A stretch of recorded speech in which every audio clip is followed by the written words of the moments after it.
Hi, ఈరోజు మనం all India రేడియోలో ఉన్నాం. ఇక్కడ ఒక ప్రోగ్రామ్ ఇవ్వడానికి వచ్చాం. చిన్నప్పటి నుంచి మనం చూసిండొచ్చు, ఎస్పెషల్లీ మేము చిన్నప్పుడు ఉన్నప్పుడు 5th క్లాస్ కానీ 6th క్లాస్ కానీ ఉన్నప్పుడు స్కూల్లో టీచర్లు ఏం చేసేవాళ్ళంటే అప్పుడు రేడియోలు తెచ్చి క్రికెట్ కామెంటరీ ఇవన్నీ వినిపించేవాళ్ళు అనమాట. సో అది ఇంకా గుర్తుంది. ఫస్ట్ టైం కాదు, ఇది సెకండ్ టైం వచ్చాను. సో ఈ రోజు మనకు ఇంటర్వ్యూ ఉంది. ఇక్కడ టాపిక్ ఏంటంటే లంబార్ స్పాండిలోసిస్. లంబార్ స్పాండిలోసిస్ అంటే back pain. So back pain గురించి ఈ రోజు రేడియోలో మాట్లాడుతున్నాను నేను. సో దీని యొక్క లింక్ కంప్లీట్ గా డిస్క్రిప్షన్ లో ఉంటుంది. ఇక్కడ ఏమైతే మాట్లాడానో అది నేను లింక్ డిస్క్రిప్షన్ లో పెడతాను. డిస్క్రిప్షన్ లోకి వెళ్తే మీకు యూట్యూబ్ లింక్ దొరుకుతుంది. ఆ లింక్ ని క్లిక్ చేసి అసలు మనము ఈ రోజు ఆల్ ఇండియా రేడియోలో ఏం మాట్లాడామని కంప్లీట్ గా మీరు చూడొచ్చు. సో ఇది all India radio building. So ఇక్కడ మనకు చాలా ఛానల్స్ ఉంటాయి, వివిధ భారతి అని ఇంకా చాలా ఛానల్స్ ఉంటాయి అనమాట. ఇవన్నీ మీరు చూడొచ్చు.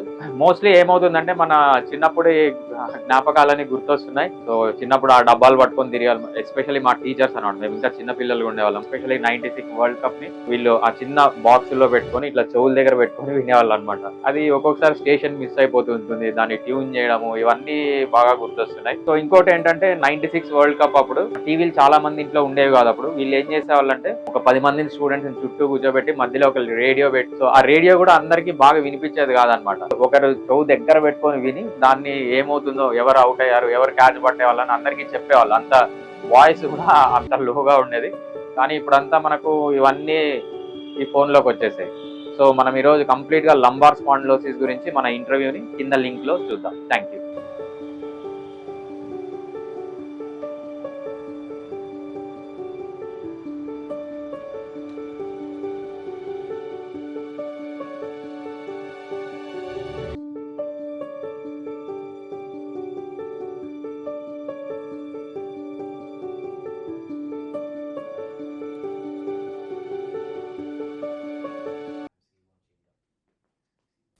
ఆకాశవాణి మన ఆరోగ్యం.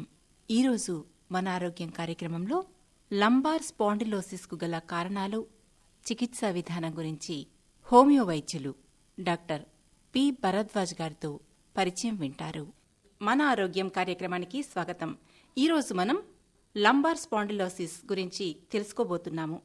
సాధారణంగా మెడలో వెన్నుపూస భాగంలో డిస్క్ అరుగుదల వల్ల వచ్చే స్పాండిలోసిస్ ఎక్కువ ఆ శారీరక శ్రమ చేయడం, జస్ట్ బైక్స్ ఇలాంటివి నడపడం, తర్వాత ఎక్కువ ఏజ్ ఉన్న వారిలో ఈ స్పాండిలోసిస్ని చూస్తాము.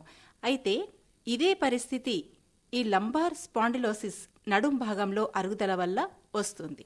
లంబార్ స్పాండిలోసిస్కి కారణాలు, ఎలాంటి జాగ్రత్తలు తీసుకోవాలి, హోమియో వైద్యంతో ఎలా క్యూర్ చేయవచ్చు, ఈ విషయాలన్నీ కూడా హోమియో వైద్యులు డాక్టర్ పి భరద్వాజ్ గారు మనతో ఉన్నారు. మనకు ఈ విషయాలన్నీ కూడా తెలియజేస్తారు. డాక్టర్ గారు నమస్తే అండి. నమస్తే మేడం. లంబార్ స్పాండిలోసిస్ గురించి వివరంగా తెలుసుకునే ముందు, లంబార్ స్పాండిలోసిస్ అంటే ఏమిటి? మనకు మెడికల్లో డిఫరెంట్ టర్మ్స్ ఉంటాయి. సో లంబార్ స్పాండిలైటిస్ అని, లంబార్ స్పాండిలోసిస్ అని చాలా మెడికల్గా ఉంటాయి. సో బేసిక్గా లంబార్ స్పాండిలోసిస్ అంటే ఏంటంటే అరుగుదల. మన తెలుగు భాషలో సింపుల్గా చెప్పాలంటే వెన్నుపూస అరిగిపోవడం అనమాట. మనకు పాతకాలంలో ఎలా ఉండేదంటే మా నానమ్మ చెప్పేదన్నమాట. ఇప్పటికీ మా నానమ్మ 80 years, ఆమె ఇంట్లో ఉంటారు.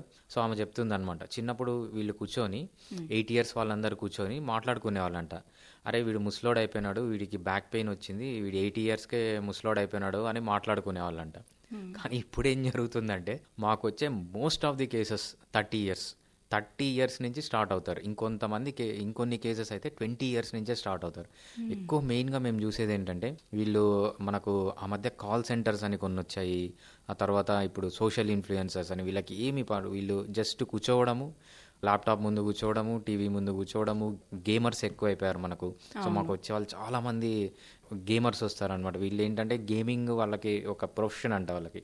సో ఈ కంటిన్యూస్గా కూర్చొని గేమ్స్ ఆడేవాళ్ళు, ఈ సాఫ్ట్వేర్ వాళ్ళు, సో వీళ్ళే ఎక్కువగా వస్తూ ఉంటారు. 20 years నుంచి స్టార్ట్ అయితే 30 years వరకు ఉంటారనమాట. బేసిక్గా ఓల్డ్ ఏజ్లో రావాల్సినది వీళ్ళకి ఏంటంటే ఆల్రెడీ చాలా అర్లీ ఏజ్లో వస్తుంది, ఎముకలు అరిగిపోవడం అనమాట. దాన్నే మనము లంబార్ స్పాండిలోసిస్ అంటాం. చాలా ఏజ్ వచ్చిన తర్వాత ఎక్కువ వయస్సు ఉన్న వారికి వచ్చే ఈ లంబార్ స్పాండిస్ అనేది ఇప్పుడు మీరు చెప్పిన పరిస్థితుల వల్ల ముందుగానే రావడం జరుగుతుంది. అయితే ఇప్పుడు లంబార్ స్పాండిలోసిస్ వచ్చే ముందు ఎలాంటి సంకేతాలు కనిపిస్తాయి అంటారండి? దీనికి లక్షణాలు కూడా ఎలా ఉంటాయి? లంబార్ స్పాండిలోసిస్ లక్షణాలు ఎలా ఉంటాయనేది చాలా ఇంపార్టెంట్. అంతకంటే ముందు అసలు ఎవరికన్నా లంబార్ స్పాండిలోసిస్ ఉంది అని వాళ్ళు ఎలా కనిపెట్టాలంటే, సో చాలా యంగ్ ఏజ్ వాళ్ళు ఏం చేస్తారంటే బ్యాక్ పెయిన్ అని వస్తారనమాట. సో బ్యాక్ పెయిన్ ఎన్ని రోజుల నుంచి ఉందంటే నెల నుంచి ఉందో లేకపోతే 6 మంత్స్ నుంచి ఉందంటారు. అది చాలా తప్పు. ఎప్పుడన్నా మీరు గుర్తుపెట్టుకోండి, బాడీలో ఏ పెయిన్ అన్నా మీరు రెస్ట్ తీసుకుంటే 2 వీక్స్ లోపల వెళ్ళిపోవాలి. ఎప్పుడైతే అది 2 వీక్స్లో నుంచి పోదో, మీకు బ్యాక్లో పెయిన్ వచ్చింది, 2 వీక్స్ అయింది, రెస్ట్ తీసుకున్నారు, పోలేదు, సో ఇమ్మీడియట్గా డాక్టర్ దగ్గరికి వెళ్ళాలి. సో ఫస్ట్ వీళ్ళు గమనించాల్సింది అది. నెక్స్ట్ ఏంటంటే, సో మనకు స్టేజెస్ బట్టి సిమ్టమ్స్ ఉంటాయి. ఫస్ట్ లోకల్గా ఉంటుంది, అంటే ఓన్లీ బ్యాక్ సైడ్ మాత్రమే ఉంటుంది. అప్పటికి ఇంకా వెన్నుపూస కానీ లేకపోతే వెన్నుపూస నుంచి బయటకు వచ్చే నరాలు కానీ ఇంకా ఇన్వాల్వ్ అయినవి అనమాట. అప్పుడు ఏముంటుందంటే మెయిన్గా వీళ్ళకి బ్యాక్లో మజిల్ స్పాజమ్ అయిపోయి స్టిఫ్నెస్ వచ్చేస్తుంది, బాగా గట్టిగా అయిపోవడము, మూమెంట్ రిస్ట్రిక్ట్ అయిపోవడము, బ్యాక్లో పెయిన్ ఉంటుంది, లోకల్గానే ఉంటుంది అనమాట. ఇది ఫస్ట్ స్టేజ్. నెక్స్ట్ స్టేజ్ని మనం ఏమంటామంటే రాడికులోపతి అంటాం. సో మనకు వెన్నుపూస ఉంటుంది, వెన్నుపూసలో స్పైన్ అంటాం దాన్ని, దాంట్లో స్పైనల్ కార్డ్ రన్ అవుతుంటుంది. స్పైనల్ కార్డ్ అంటే అదొక థిక్ నర్వ్ అనమాట. ఆ నర్వ్ నుంచి మనకు నర్వ్స్ బయటకు వస్తుంటాయి. ఎప్పుడైతే ఈ చిన్న హోల్స్ ఉంటాయి అనమాట, ఇంటర్వర్టెబ్రల్ ఫొరామెన్ అంటాం, ఆ హోల్స్ నుంచి బయటకు వస్తుంటాయి. వచ్చేటప్పుడు ఎప్పుడైతే అక్కడ కంప్రెషన్ జరిగిందో దాన్ని రాడికులోపతి, అది సెకండ్ స్టేజ్ అంటాం అనమాట. ఇక్కడికి వచ్చేటప్పుడు ఏమవుతుందంటే పెయిన్ అనేది లెగ్స్లోకి రావడము, మోకాల్లోకి రావడము, పాదాల్లోకి రావడము, దాన్ని సయాటికా అని కూడా అంటాం అనమాట. సో సయాటికా సిమ్టమ్స్ ఉంటాయి. డిస్క్ నుండి కింది భాగానికి ఇవన్నిటి కూడా రావచ్చు పెయిన్. రైట్, ఇది సెకండ్ స్టేజ్. సెకండ్ స్టేజ్లో ఇలా వస్తుంది అనమాట. అప్పుడు ఏమేమి వస్తాయి వీళ్ళకి, చాలా మంది చెప్పేది ఏంటంటే, సార్ నాకు ఒంటిపైన జర్రులు పాకినట్లుంది, లేకపోతే చీమలు పాకినట్లుంది, దీన్ని తిమ్మిర్లు రావడము, నమ్నెస్, తిమ్మిర్లు రావడము, పారాస్థీషియా అంటారనమాట. పారాస్థీషియా అంటే వియర్డ్ సెన్సేషన్స్, వీళ్ళకి నీడిల్స్తో గుచ్చినట్లు ఉండడము, పాములు పాకినట్లు ఉండడం, ఆ సెన్సేషన్స్ అన్నీ వస్తుంటాయి, ఎందుకంటే అక్కడ నరాలు దెబ్బతిని. సో ఇది మెయిన్గా. తర్వాత ఏంటంటే మజిల్ వీక్నెస్ రావడము, మజిల్స్ వీక్ అయిపోవడము, తర్వాత మజిల్స్ సన్నగా అయిపోవడము, నడిచేటప్పుడు బ్యాలెన్స్ పోవడము, ఇవన్నీ సెకండ్ స్టేజ్లో చూస్తామన్నమాట. సెకండ్ స్టేజ్ దాటింది, థర్డ్ స్టేజ్లో ఏమవుతుందంటే మెయిన్గా ఈ స్పైనల్ కార్డ్ అయితే ఏదంటే ఉంటుంది మన బ్రెయిన్ నుంచి వచ్చే తాడు లాంటిది, దానిపైన కంప్రెషన్ జరిగినప్పుడు ఏమో ఈ థర్డ్ స్టేజ్. ఇక్కడ ఏమవుతుందంటే మనకు మోషన్ ప్రాబ్లం రావడం, మోషన్ సరిగా పోకపోవడం, లేకపోతే ఇన్వాలంటరీగా మోషన్ వెళ్ళిపోవడము, యూరిన్ సరిగా రాకపోవడం, ఇన్వాలంటరీగా యూరిన్ వెళ్ళిపోవడము, తర్వాత సెక్షువల్ యాక్టివిటీ తగ్గిపోవడము. సో ఇవన్నీ చాలా, అంటే మన సెంట్రల్ సిస్టమ్కి సంబంధించినవన్నీ, అంటే మన వైటల్ సిస్టమ్స్ అన్నీ దెబ్బతింటాయి అనమాట. ఇది థర్డ్ స్టేజ్లో. ఇలా సిమ్టమ్స్ అనేవి ఆ స్టేజ్ని బట్టి మనము క్లాసిఫై చేసుకోవచ్చు. ఓకే, ఈ లక్షణాలు మనం గుర్తించినట్లయితే మనకు లంబార్ స్పాండిలోసిస్ అనేది బాగా ఎక్కువగా అయిపోతుంది అని మనం అనుకోవచ్చు. అయితే డాక్టర్ గారు, ఇంతకుముందు మీరు అన్నట్టు మామూలు స్పాండిలోసిస్కి ఈ లంబార్ స్పాండిలోసిస్కి తేడా ఏంటంటారు? స్పాండిలోసిస్ అనే జనరల్ టర్మ్ అండి. మనము ICD-11 తీసుకున్నామంటే వరల్డ్ హెల్త్ ఆర్గనైజేషన్లో, అది మన డిక్షనరీ, మెడికల్ డాక్టర్స్ అంతా డిక్షనరీ లాంటిది. సో అది ఏం చెప్తుందంటే స్పెసిఫై చేయదు లంబార్ స్పాండిలోసిసా లేకపోతే సర్వైకల్ స్పాండిలోసిస్ అనేది. బేసిక్గా స్పాండిలోసిస్ అంటే మీ స్పైన్లో వచ్చే చేంజెస్, అరుగుదల. సో బోన్స్ అరిగిపోవడము, 2 బోన్స్ మధ్య డిస్క్ ఉంటుంది, డిస్క్ అరిగిపోవడము, డిస్కులు బోన్స్ అరిగిపోయి నరువు పైన కంప్రెషన్ రావడం, స్పైనల్ కార్డ్ పైన కంప్రెషన్ రావడం, స్పాండిలోసిస్ అని చెప్తారు. అది మెడ భాగంలో వస్తే సర్వైకల్ స్పాండిలోసిస్ అంటాం, నడుం భాగంలో వస్తే లంబార్ స్పాండిలోసిస్ అంటాం. ఈవెన్ మీరు చెప్పినట్లు మన వరల్డ్ హెల్త్ ఆర్గనైజేషన్ కూడా దాన్ని అట్లా డిఫరెన్షియేట్ చేయదన్నమాట. సో అది మనం చేసుకుంటున్నాం. అయితే డాక్టర్ గారు, ఇప్పుడు మీరు నడుం భాగంలో వస్తుంది అంటారు, ఇది ఎక్కువగా ఆడవాళ్ళకు వస్తుందా మగవాళ్ళకు వస్తుందా? ఎక్కువగా వచ్చే అవకాశం ఎవరిలో ఉంటుంది? రైట్. సో మనము దీన్ని బేసిక్గా ఇది ఒక life style disorder. So 8 years అప్పుడు 90 years అప్పుడు వచ్చిందంటే అది ఏజ్కి సంబంధించిన డిజార్డర్ అనుకోవచ్చు.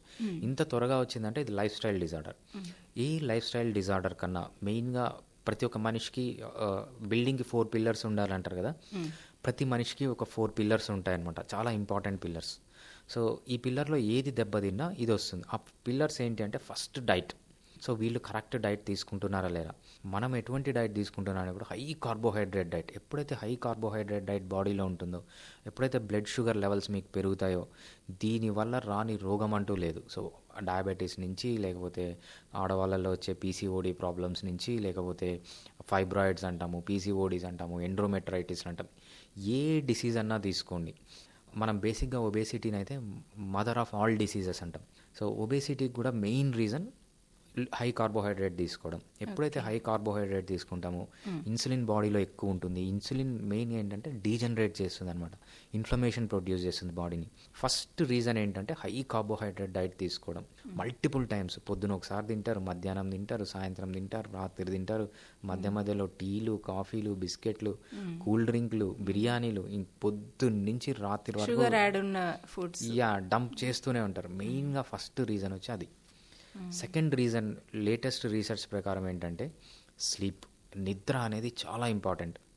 నిద్ర కరెక్ట్గా పోయిన వాడికి ప్రతి ఒక్క సెల్ నుంచి వచ్చే టిష్యూ నుంచి వచ్చే ఆర్గాన్ నుంచి వచ్చే ఒక ఆర్గాన్ సిస్టమ్, టోటల్ హ్యూమన్ బీయింగ్కి ఎంత మంచి జరుగుతుందంటే, సో ఏ హెల్త్ పారామీటర్ అన్నా మీరు తీసుకోండి, ఏ హెల్త్ పారామీటర్ తీసుకున్నా బాగా నిద్రపోతే బోత్ క్వాలిటీ అండ్ క్వాంటిటీ మంచి నిద్ర ఉంటే ప్రతి ఒక్కటి పాజిటివ్గా ఎఫెక్ట్ అవుతుంది. అదే మీకు మంచి నిద్ర లేదనుకోండి, మీరు చెప్పిన ఏ హెల్త్ పారామీటర్ అన్నా తీసుకోండి, చాలా నెగిటివ్గా ఎఫెక్ట్ అవుతుంది అనమాట. సో సెకండ్ వీళ్ళు చేయకపోవడం ఏంటంటే నిద్ర సరిగ్గా పోరు, అసలు కొంతమంది అయితే నిద్రపోరు. అది సెకండ్ రీజన్, సెకండ్ పిల్లర్ అనమాట. థర్డ్ పిల్లర్ వచ్చి ఎక్సర్సైజ్ చేయకపోవడం. ఎక్సర్సైజ్ అనేది లైఫ్లో చాలా ఇంపార్టెంట్. అది ఏ ఎక్సర్సైజ్ అయినా చేయండి, మీరు స్విమ్మింగ్ చేస్తారా, జాగింగ్ చేస్తారా, రన్నింగ్ చేస్తారా, జిమ్కి వెళ్తారా, ఏ ఎక్సర్సైజ్ అన్నా చేయండి. సో ఏ ఎక్సర్సైజ్ చేసినా బెనిఫిట్స్ అనేవి ఉంటాయి. సిస్టమాటిక్గా మినిట్స్లో లిమిట్ టైంలో చేయాలి. రైట్, కరెక్ట్గా చేస్తే ఇది థర్డ్ పిల్లర్ అనమాట. సింపుల్ ఎక్సర్సైజ్లో మనం హై ఇంటెన్సిటీ ఇంటర్వెల్ ట్రైనింగ్ అంటాం. హై ఇంటెన్సిటీ ఇంటర్వెల్ ట్రైనింగ్ మీరు వీక్లీ వన్స్ చేసిన జీవితంలో చేయడానికి 30 minutes పట్టచ్చు, మ్యాక్సిమం 30 minutes, కొంతమంది 20 minutesలో కూడా చేయాలి. ఈ రీసెర్చ్ ఏం చెప్తుందంటే మీ లైఫ్ స్పాన్ అనేది ఎవ్రీ వీక్ ½ an hour మీరు హై ఇంటెన్సిటీ ఇంటర్వెల్ ట్రైనింగ్ చేయండి. So your life span will be extended by 10 years. So అంత ఇంపార్టెన్స్ ఉంది ఎక్సర్సైజ్కి. ఎక్సర్సైజ్ చేయకపోవడం అనేది థర్డ్ రీజన్. ఇంకా ఫోర్త్ రీజన్ అనేది స్ట్రెస్. సో మనకు పాతకాలంలో స్ట్రెస్ ఉండేది, స్ట్రెస్ అనేది బ్రీఫ్ స్ట్రెస్ ఉండేది, స్ట్రెస్ వచ్చి వెళ్ళిపోయేది అనమాట. కానీ ఇప్పుడు ఏంటంటే మనం చూస్తున్నాం 14-15 years పిల్లల నుంచి స్ట్రెస్ ఏంటంటే వాళ్ళని సరిగ్గా నిద్రపోనియారు, పొద్దున 5 గంటలకు లేపి స్కూల్కి పంపించడము, ట్యూషన్కి పంపించడం. 13-14 years వాళ్ళకి అప్పటి నుంచి ఐఐటీకి ప్రిపేర్ చేయడము, ఇవన్నీ చేయడం వల్ల చాలా స్ట్రెస్లోకి వెళ్తున్నారు.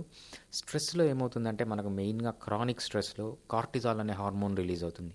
ఈ కార్టిజాల్ అనే హార్మోన్ రిలీజ్ కావడం వల్ల ఏంటంటే బ్లడ్ షుగర్ లెవెల్స్ కాన్స్టెంట్గా హైలో ఉంటాయి. సో అదేవిధంగా ఇది ఇన్సులిన్ని ఇన్హిబిట్ చేస్తున్నమాట. ఎప్పుడైతే బ్లడ్లో బాగా కార్బోహైడ్రేట్ ఉండి ఇన్సులిన్ రిలీజ్ కాదు, కార్బోహైడ్రేట్ ఎక్కువ ఉండిపోతుంది. కార్బోహైడ్రేట్ పని ఏంటంటే టిష్యూ డ్యామేజ్, బాగా బోన్స్ డ్యామేజ్ చేయడం, లంబార్ స్పైన్ డ్యామేజ్ చేయడం, ఇవంతా కామన్గా చేస్తూ ఉంటుంది అనమాట ఇది. సో ఇది వచ్చేటప్పటికి ఇవి రీజన్స్. మనము ఇంకా ఆడవాళ్ళకు కొన్ని స్పెషల్ రీజన్స్ ఉంటాయి. సో ఎప్పుడైతే ఒబేసిటీ అవుతుందో, ఫైబ్రాయిడ్స్ రావడము, లేకపోతే పీసీఓడీస్ రావడము, పీసీఓడీస్ వచ్చిన వెంటనే ఓవరీస్ రిమూవ్ చేయడము, యూటరస్ రిమూవ్ చేయడము, దీనివల్ల ప్రాబ్లమ్స్ ఏంటంటే వాళ్ళకు న్యాచురల్గా ఉండాల్సిన హార్మోన్స్ తగ్గిపోయి, సో ఈ హార్మోన్స్ పని ఏంటంటే బేసిక్గా ఈస్ట్రోజన్, ప్రొజెస్ట్రోన్ అనేది ఆస్టియోప్రొటెక్టివ్, అంటే మీ బోన్స్ వీక్ కాకుండా చూస్తాయన్నమాట. ఎప్పుడైతే వీటిని తీసేస్తారో బోన్స్ వీక్ కావడము, దాని ద్వారా ఈ లంబార్ స్పాండిలోసిస్లు ఇవన్నీ రావడం చూస్తూ ఉంటాం. సో విమెన్కి అయితే బేసిక్గా ఈ ఎర్లీ మెనోపాజ్. ఇంకా మెన్కి అయితే మెయిన్ రీజన్ ఏంటంటే వాళ్ళు చేసే పనిని బట్టి అనమాట. ఎక్కువ బైకులు నడపడము, ఎక్కువసేపు కూర్చోవడము, తర్వాత రోడ్ సైడ్ ఎక్కువ అమాలి పనులు వీళ్ళు చేసే వాళ్ళకి చాలా త్వరగా అరిగిపోతుంటాయి. అంటే ఆడవాళ్ళకి కొన్ని రిస్క్ ఫ్యాక్టర్స్ ఉన్నాయి, మగవాళ్ళకి రిస్క్ ఫ్యాక్టర్స్ ఉన్నాయి. బట్ మెయిన్ వచ్చి మనం ఈ చెప్పుకున్న 4 pillars. అయితే డాక్టర్ భరద్వాజ్ గారు, మరి ఈ లంబార్ స్పాండిలోసిస్ని ఎలాంటి పరీక్షలు చేసి మనము ఈ డిసీజెస్ ఇది అని మనము గుర్తించవచ్చు? మరి దీంట్లో ఏమన్నా సాంప్రదాయక చికిత్సలు కానీ, మరి ఇంగ్లీష్ మెడిసిన్స్ కూడా ఉంటాయి కదా, ఇవి లేకుంటే అల్లోపతిలో అయితే ఎట్లా ఉంటుంది ట్రీట్మెంట్? మెయిన్గా ఏంటంటే మనము లంబార్ స్పాండిలోసిస్ వచ్చింది అనేది చాలా సింపుల్ అండి కనుక్కోవడం. ఒక సింపుల్ ఎక్స్రే తీస్తే తెలిసిపోతుంది. ఎక్స్రే మనము లంబార్ ఎక్స్రే అంటాం. ఏపీ లాటరల్ వ్యూస్ అని ఉంటాయి, చాలా సింపుల్ ఎక్స్రే చూస్తే తెలిసిపోతుంది. అది ఇనిషియల్ స్టేజ్లో. సో దాంట్లో మనకేమన్నా 2 డిస్క్ స్పేస్ తగ్గిపోయిందా, లేకపోతే బోన్ ఏమన్నా డెన్సిటీ తగ్గిపోయిందా, ఎక్స్ట్రా బోన్ గ్రోత్స్ ఏమన్నా ఫామ్ అయ్యా, ఇవి మనకు దీంట్లో క్లియర్గా తెలుస్తాయి. కొంచెం అడ్వాన్స్డ్ స్టేజ్ మనము సెకండ్ స్టేజ్ థర్డ్ స్టేజ్లోకి వచ్చేటప్పటికి ఏమంటే కంపల్సరీ ఎంఆర్ఐ తీయమంటాం. ఎంఆర్ఐలో మనకు తెలిసేది ఏంటంటే మెయిన్గా third stage fourth stage changes. So ఈ బోనీ చేంజెస్తో పాటు నర్వ్ రూట్ పైన ఏమైనా కంప్రెస్ అవుతుందా, ఎంత కంప్రెస్ అయింది, ఎంత నర్వ్ డ్యామేజ్ అయింది, లేకపోతే స్పైనల్ కార్డ్, మన మెయిన్ స్పైనల్ కార్డ్ ఉంటుంది కదా, స్పైనల్ కార్డ్ పైన ఏమైనా కంప్రెషన్ జరిగిందా, ఎంతవరకు కంప్రెషన్ జరిగింది, బోన్లో ఎంత డెన్సిటీ ఉంది, ఆస్టియోఫైట్స్ ఏమన్నా ఫామ్ అయ్యాయా, చుట్టూ మజిల్స్ ఎలా ఉన్నాయి, టెండాన్స్ ఎలా ఉన్నాయి, లిగమెంట్స్ ఎలా ఉన్నాయని మనకి ఎంఆర్ఐలో చాలా క్లియర్గా తెలుస్తుంది అనమాట. ఇది దీంతో పాటు మనం మెయిన్గా చూసేది ఏంటంటే వీళ్ళల్లో అర్లీ ఏజ్లోనే calcium deficiency, vitamin D deficiency. So ప్రతి ఒక్కరు ఈ కాల్షియం టెస్ట్ ప్లస్ సీరంలో ఎంత కాల్షియం ఉంది, అదేవిధంగా విటమిన్ డి లెవెల్స్ ఎలా ఉన్నాయని చాలా చూసుకోవాలి. ఎస్పెషల్లీ ముస్లిం విమెన్ ఎప్పుడైతే బుర్కాలు వేసుకొని తిరుగుతుంటారో వీళ్ళకి ఆ సన్ రేస్ పడవు. సో అది చాలా ఇంపార్టెంట్. అపార్ట్మెంట్స్ లో ఉన్న వాళ్ళకి కూడా విటమిన్ డి ప్రాబ్లం చాలా ఉంటుంది. దాంతోపాటు మనం రీసెంట్గా చూసేది ఏంటంటే విటమిన్ బి12 డెఫిషియన్సీ, ఎస్పెషల్లీ వెజిటేరియన్స్లో వస్తుంది అనమాట. వెజిటేరియన్స్ అనేవాళ్ళు మామూలుగా మంచిగా పాలు తీసుకోవాలి, తర్వాత మనకు పన్నీర్ అని వస్తుంది, చీజ్ అని వస్తుంది, కనీసం ఇవన్నా రెగ్యులర్గా తీసుకోవాలి. ఇవి కూడా తక్కువ తీసుకునే వాళ్ళకి ఏమవుతుందంటే విటమిన్ బి12 డెఫిషియన్సీ వస్తుంది. సో ఈ 3 పరీక్షలు వీళ్ళు రెగ్యులర్గా చేయించుకోవాలి. దీంతో పాటు ఒక్కొక్కసారి ఏమవుతుందంటే కొన్ని వేరే డిసీజెస్ వల్ల, అంటే మెటబాలిక్ డిజార్డర్స్, మీకు థైరాయిడ్ ఉంది, it can lead in to this problem అనమాట. లేకపోతే పీసీఓడి ఉంది, దట్ కెన్ ఆల్సో లీడ్. అదేవిధంగా కొన్ని గౌట్ అని ఒక డిసీజ్ ఉంటుంది. గౌట్ అంటే ఇట్స్ అ మెటబాలిక్ డిజార్డర్. ఆ డిసీజ్ వల్ల కూడా ఈ ప్రాబ్లమ్స్ వస్తాయి. అదేవిధంగా రుమటాయిడ్ ఆర్థరైటిస్ అంటాం అనమాట. రుమటాయిడ్ ఆర్థరైటిస్ అనేది ఒక ఆటో ఇమ్యూన్ డిజార్డర్. దాంట్లో కూడా మనకు ఈ బోనీ చేంజెస్ అనేవి వస్తుంటాయి. సో మనకు డౌట్ వచ్చిన అంటే ఓన్ ట్రీట్మెంట్. సో చాలామంది ఏం చేస్తున్నారంటే యూట్యూబ్ చేసో, లేకపోతే గూగుల్ చేసో, లేకపోతే చాట్ జీపీటీ చేసో వాళ్ళ ఓన్ ట్రీట్మెంట్ తీసుకుంటున్నారు. సో ఎందుకంటే వాళ్ళ ఓన్ ట్రీట్మెంట్ అంటే ఇవన్నీ రూల్ అవుట్ చేయలేరు. సో కాబట్టి మేము సజెస్ట్ చేసేది ఏంటంటే మీరు చెప్పినట్లు ఇమ్మీడియట్గా ఏ ప్రాబ్లం ఉన్నా ఒక స్పెషలిస్ట్ని కన్సల్ట్ చేసి ఆ ప్రాబ్లమ్ని రూట్ కాజ్ నుంచి అడ్రస్ చేస్తే మనకు రిజల్ట్ అనేది చాలా బాగుంటుంది. ఫస్ట్ స్టేజ్ లోనే కనుక్కుంటే బెటర్. ఏదైనా కానీ కాస్త ఉండగానే మనం డాక్టర్ దగ్గరికి వెళ్తే మనం ఇలాంటి పరీక్షలు చేయించుకుంటే త్వరగా మనం నయం చేసుకోవచ్చు. అయితే డాక్టర్ గారు, ఇప్పుడు లంబార్ స్పాండిలోసిస్ కు హోమియోపతి వైద్యం ఎలా సహాయపడుతుందంటారండి? ఈ మెడిసిన్తో ఎలా క్యూర్ అవుతుంది? ఎంతకాలం కూడా మరి ఈ మెడిసిన్ని వాడాలి? సో హోమియోపతిలో చాలా ఎక్సలెంట్ మెడిసిన్స్ ఉంటాయండి లంబార్ స్పాండిలోసిస్లో. బేసిక్గా మనం అలోపతితో కంపేర్ చేస్తే, అలోపతి అంటాము, లేకపోతే వెస్ట్రన్ మెడిసిన్ అంటాము, లేకపోతే ఇంగ్లీష్ మెడిసిన్ అంటాము. దీన్నే మీరు ఇంటి దగ్గర ఉన్న డాక్టర్ దగ్గరికి వెళ్ళి తీసుకునే ట్రీట్మెంట్, లేకపోతే ఒక ఆర్థోపెడిషియన్, ఒక న్యూరో సర్జన్, లేకపోతే మనం కార్పొరేట్ హాస్పిటల్కి వెళ్ళి తీసుకునే ట్రీట్మెంట్ని కన్వెన్షనల్ ట్రీట్మెంట్ అంటాం, అలోపతి ట్రీట్మెంట్ అంటాం. దీంట్లో మెయిన్గా మనం చూసే ప్రాబ్లం ఏంటంటే they don't have cure. So అక్కడ మనకి ఏం జరిగింది, బోన్ అరిగిపోయింది. ఆ బోన్ని రీజనరేట్ చేయడానికి ఎటువంటి మెడిసిన్స్ లేవు. ఎప్పుడైతే బోన్ అరిగిపోయి అక్కడ మజిల్స్ పైన, లేకపోతే నర్వ్ పైన, లేకపోతే స్పైనల్ కార్డ్ పైన ప్రెషర్ పెడుతుందో వీళ్ళు ఏం చేస్తారంటే పెయిన్ వస్తుంది. సో పెయిన్ కిల్లర్స్ మాత్రం ఇస్తారు, పెయిన్ని మాత్రం చంపేస్తారు. కానీ అక్కడ ఉన్న డ్యామేజ్ అలానే ఉంటుంది అనమాట. డ్యామేజ్ని టచ్ చేయరు. బోన్ డ్యామేజ్ అవుతూనే ఉంటుంది, డిస్కులు డ్యామేజ్ అవుతూనే ఉంటాయి, నరాలు డ్యామేజ్ అవుతూనే ఉంటుంది. జస్ట్ వీళ్ళు పెయిన్ కిల్ చేస్తారనమాట. మనకు తెలుసు పోనీ అవి పోతే పోనీ పెయిన్ అన్నా తగ్గుతుందంటే ఈ పెయిన్ కిల్లర్స్ ఏంటి, చాలా సైడ్ ఎఫెక్ట్స్ ఉంటాయి. అది మీ కిడ్నీ పైన ప్రాబ్లం రావచ్చు, లివర్ పైన ప్రాబ్లం రావచ్చు, స్టమక్ పైన ప్రాబ్లం రావచ్చు, మీ నర్వ్స్ పైన ప్రాబ్లం రావచ్చు. సో ఏ విధంగా తీసుకున్నా పెయిన్ కిల్లర్స్కి చాలా సైడ్ ఎఫెక్ట్స్ ఉన్నాయి. నెక్స్ట్ స్టేజ్లో వీళ్ళు ఏం చేస్తారంటే స్టెరాయిడ్స్ ఇస్తారు. స్టెరాయిడ్స్ ఇమ్మీడియట్గా మీకు పెయిన్ తగ్గుతుంది. కాకపోతే నెక్స్ట్ ఏమవుతుంది, ఈ స్టెరాయిడ్స్ తీసుకోవడం వల్ల మీకు ఇమ్యూనిటీ పడిపోతుంది, చాలా సైడ్ ఎఫెక్ట్స్ ఉంటాయన్నమాట. మీ గ్లూకోజ్ లెవెల్స్ పెరిగిపోతాయి, ఇన్సులిన్ రిలీజ్ కాదు. సో మళ్ళీ ఈ హైపర్ గ్లూకోజ్ స్టేట్ ఏదైతే ఉంటుందో ఆ స్టేట్లోకి వెళ్ళి మళ్ళీ ఫర్దర్ డ్యామేజ్ అవుతుంది అనమాట. ఒక్కసారిగా ఈ స్టెరాయిడ్ స్టాప్ చేస్తే నెక్స్ట్ వచ్చే ప్రాబ్లమ్స్ ఏంటంటే రీబౌండ్ అంటాం. ముందు కంటే ఎక్కువ ప్రాబ్లమ్స్ ఇంకా వస్తాయన్నమాట ఈ స్టెరాయిడ్స్ వల్ల. ఫర్ ఎగ్జాంపుల్ ఇప్పుడు మీకు బ్యాక్ పెయిన్ అనేది 10%లో ఉందనుకోండి. సో ఈ స్టెరాయిడ్స్ యూజ్ చేసి స్టాప్ చేయడం వల్ల అది 50%కి 60%కి వెళ్తుంది. బోత్ ఇంటెన్సిటీలో ఎక్కువ అవుతుంది, డ్యూరేషన్లో ఎక్కువ అవుతుంది, ఫ్రీక్వెన్సీలో కూడా ఎక్కువ అవుతుంది అనమాట. సో మనకు ఇది ప్రాబ్లమ్స్ లేదు. ఫైనల్ స్టేజ్లో వీళ్ళు ఏం చెప్తారంటే థర్డ్ స్టేజ్ ఫోర్త్ స్టేజ్లో సర్జరీకి వెళ్ళిపోండి అంటారు.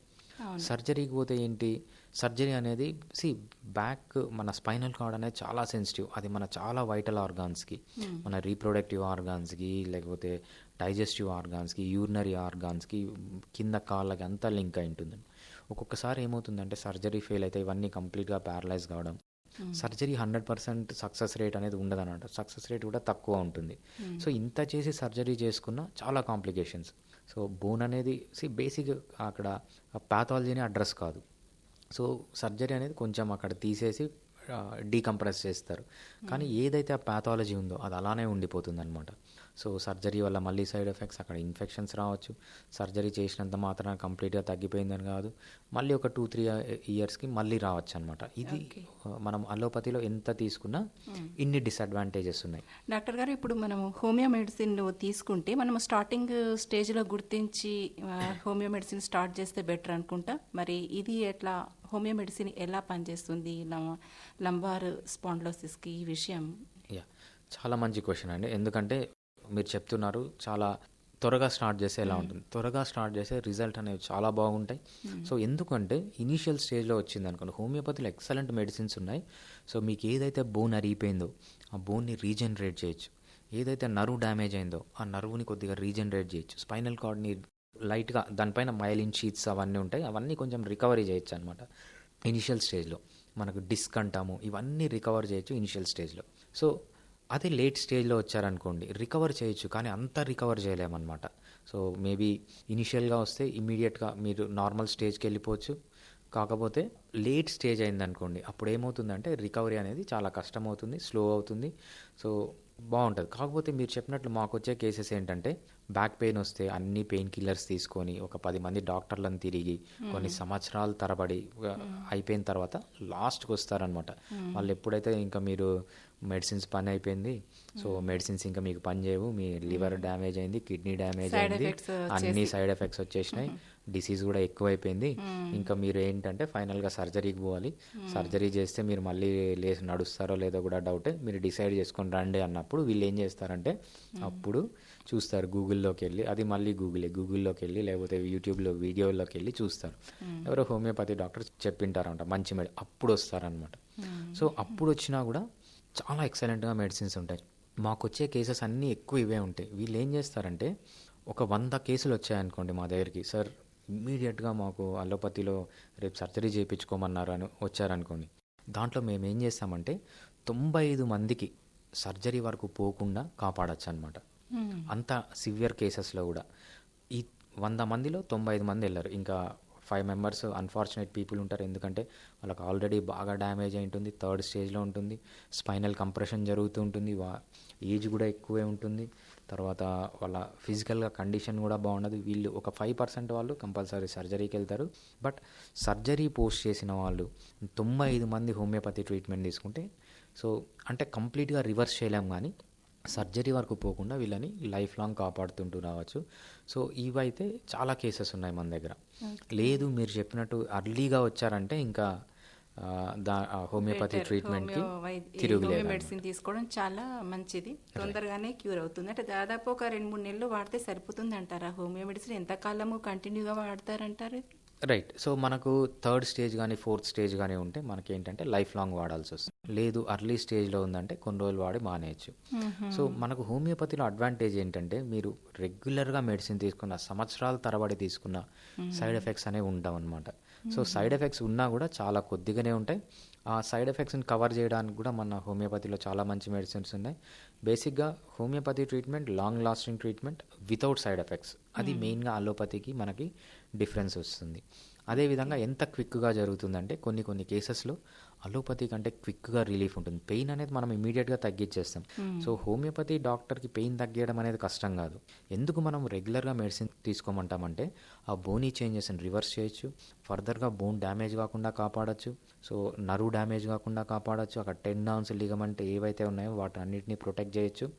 సో, రెగ్యులర్గా తీసుకుంటే వీళ్ళకి అరుగుదల తగ్గిపోతుంది, ఒక్కొక్కసారి లైట్గా రీజనరేట్ అయ్యే ఛాన్స్ కూడా ఉంటుందన్నమాట. ఓకే, అయితే డాక్టర్ గారు చివరగా మా శ్రోతలకు తెలియజేయండి, ఈ లంబార్ స్పాండిలోసిస్ కోసం ఎలాంటి జాగ్రత్తలు తీసుకోవాలి? రైట్. లంబార్ స్పాండిలోసిస్కి జాగ్రత్తలు అంటే మనం మెయిన్గా చూడాల్సింది 4 అండి. మంచి డైట్ తీసుకోండి, ఎస్పెషల్లీ లో కార్బోహైడ్రేట్ డైట్ తీసుకోండి. సో, ఎప్పుడైతే మీ కార్బోహైడ్రేట్ తగ్గిపోతుందో మీ కంటెంట్లో, మీ ఫుడ్ కంటెంట్లో, మీకు ఒబేసిటీ రాదు. సో, ఇన్ఫ్లమేషన్ అనేది బాడీలో తగ్గిపోతుంది. నెక్స్ట్ ఏంటంటే మీరు చేయాల్సింది మంచిగా నిద్రపోండి. నిద్ర అనేది చాలా ఇంపార్టెంట్. సో చిన్నపిల్లలు ముసలి వాళ్ళు అయితే ఎంతసేపు నిద్రపోవాలంటే అంతసేపు నిద్రపోనివ్వండి. సో యంగ్ అడల్ట్ అయితే 7 to 9 hours, both quality and quantity. So pitch dark రూమ్లో నిద్రపోండి, ఫోన్లన్నీ ఆఫ్ చేసేసేయండి. రాత్రి ఎవరు ఫోన్ చేసినా లిఫ్ట్ చేయకూడదు ఇంకా. సో అలా స్లీప్ని ఇంప్రూవ్ చేసుకోండి. నెక్స్ట్ ఏంటంటే రెగ్యులర్గా ఎక్సర్సైజ్ చేయండి. సో మీకు నచ్చిన ఎక్సర్సైజ్, ఈ ఎక్సర్సైజ్ అనే కాదు, ఏ ఎక్సర్సైజ్ అన్నా చేయొచ్చు. ఎస్పెషల్లీ మీరు కోర్ స్ట్రెంగ్తన్ చేయాలి అంటే మీ abdomen muscles, side muscles, back muscles, total మీ కోర్ని అంటే మీ అబ్డామినల్ ఏరియాని, మీ బ్యాక్ని స్ట్రెంగ్తన్ చేయండి. సో ఏదో ఒక స్పెసిఫిక్ ఎక్సర్సైజ్కి మాత్రం ఫిక్స్ కాకండి. దాని తర్వాత వీలైనంత తక్కువ స్ట్రెస్లో ఉండండి. ఎంత తక్కువ స్ట్రెస్లో ఉంటే అంత తక్కువ ఇన్ఫ్లమేటరీ హార్మోన్స్ రిలీజ్ అవుతాయి. సో మీకు మంచిగా గ్రోత్ హార్మోన్ రిలీజ్ అవుతుంది. ఇవన్నీ ఎనబాలిక్ హార్మోన్, గ్రోత్ హార్మోన్ అనేది ఎనబాలిక్ హార్మోన్. సో మీకు మజిల్స్ గట్టిగా పడడం కానీ, బోన్స్ గట్టిగా పడడం కానీ బాగా జరుగుతుంది. దీంతో పాటు మీరేంటంటే కొన్ని బ్యాక్ సంబంధించిన exercises. So already back pain వచ్చిన వాళ్ళు స్ట్రైట్గా లేచి నిలబడకపోవడం, కూర్చోకుండా, లేకపోతే మీరు లేసేటప్పుడు కొంచెం సపోర్ట్ తీసుకొని లేయడము, బెడ్ పై నుంచి లేసేటప్పుడు పక్కకు వంగి లేయడము, అదేవిధంగా నేలపైన పడుకోకుండా ఉండడము, నేలపైన కూర్చోకుండా ఉండడము, ఇవన్నీ చేస్తే మీకు ఇమ్మీడియట్గా పెయిన్ అనేది తగ్గుతుంది. సో ఈ జాగ్రత్తలు తీసుకోవడం మంచిది. ఓకే, చాలా మందికి అపోహలు ఉన్నాయి డాక్టర్ గారు. ఈ లంబార్ స్పాండిలోసిస్ ఎందుకు వస్తుంది, మరి ఎలాంటి జాగ్రత్తలు తీసుకోవాలి అని కూడా చాలా వివరంగా, మరి లంబార్ స్పాండిలోసిస్ రాకుండా ఎలాంటి జాగ్రత్తలు తీసుకోవాలి, మరియు దీనికి హోమియో మెడిసిన్ ఎంత బాగా ఉపకరిస్తుంది అని మా శ్రోతలకు తెలియజేసినందున చాలా చాలా ధన్యవాదములండి. నమస్కారం. థ్యాంక్స్ అండి. ఇంతవరకు మీరు లంబార్ స్పాండిలోసిస్కు గల కారణాలు, చికిత్సా విధానం గురించి హోమియో వైద్యులు డాక్టర్ పి భరద్వాజ్ గారితో పరిచయం విన్నారు. మీకు పరిచయం చేశారు శ్రీమతి టి రమాదేవి. ఈ కార్యక్రమం ఆకాశవాణి హైదరాబాద్ కేంద్ర సమర్పణ.